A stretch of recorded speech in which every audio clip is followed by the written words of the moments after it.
동력 글밭 1월 22일 수요일 온통 고마운 놈들뿐. 오늘이 2월 22일이니 총선날까지는 84일이 남았습니다. 국회의원이 되고자 하는 님들에겐 표를 모아야 할 날들이 얼마 남지 않은 셈입니다. 표를 얻는 일이 참으로 쉽지 않기 때문에 드는 생각입니다. 하지만 똑같은 조건에서 표를 얻는 것으로 보면 큰 문제는 없을 듯이 여겨집니다. 이것은 오늘의 정치문화는 예전과는 달리 기울어진 운동장은 아닌 것으로 여기기 때문입니다. 우리나라에 있어 보통의 경우 선거판은 여야로 갈라지는 양당의 큰 두 줄기로 구분됩니다. 4.15 총선을 앞둔 오늘의 선거판은 더불어민주당과 자유한국당이 크게 한판을 붙을 모양입니다. 그런데 지금까지 총선을 준비해온 두 당의 움직임을 보느라면 그 결과는 뻔합니다. 총선에 대한 공정한 분석을 위하여 굳이 두 당을 중심에 둘 필요가 없을 정도니까요. 어느 한 당을 중심에 두고 살피면 충분히 바른 분석을 할 수 있다는 것이기도 합니다. 따라서 오늘은 정상적인 더 민주를 중심에 두고 전체의 흐름을 짚어보기로 하겠습니다. 선거의 결과를 두고 떠도는 이야기를 중심으로 풀어볼 참입니다.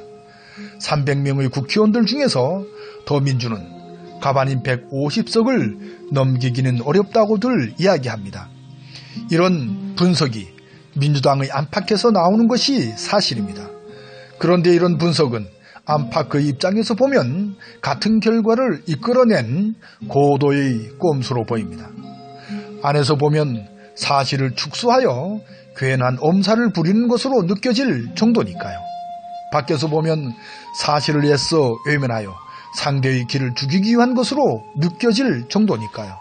이런 두 꼼수는 공교롭게도 시작의 방향은 다르지만 같은 곳에 머물러 있다고 여겨집니다.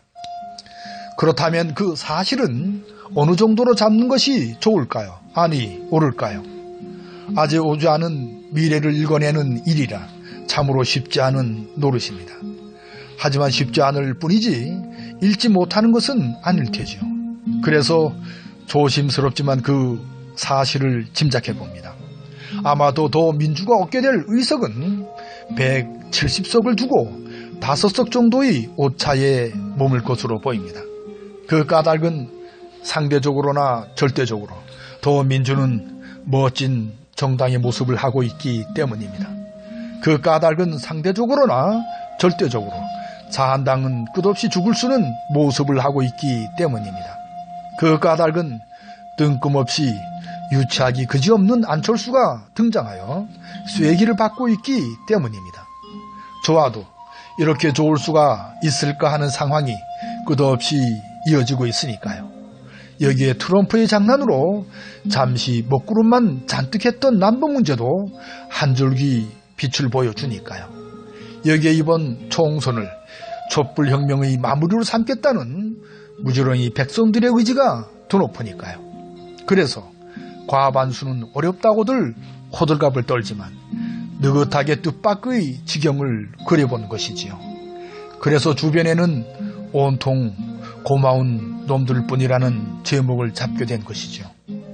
황교안을 비롯하여 심재철, 나경원, 조원진, 윤석열, 정광훈, 조옥순, 윤창중 등 천지 빛깔이니까요. 노자가 일러준 천지 불인의 뒷맛을 보아도 어를 되찾기는 틀린 노릇으로 짐작이 되니까요. 어쩌다고 다가오는 총선을 점치는 신세로 살짝 달라진 나의 모습을 보는 수요일 새벽입니다. 오늘도 고맙습니다.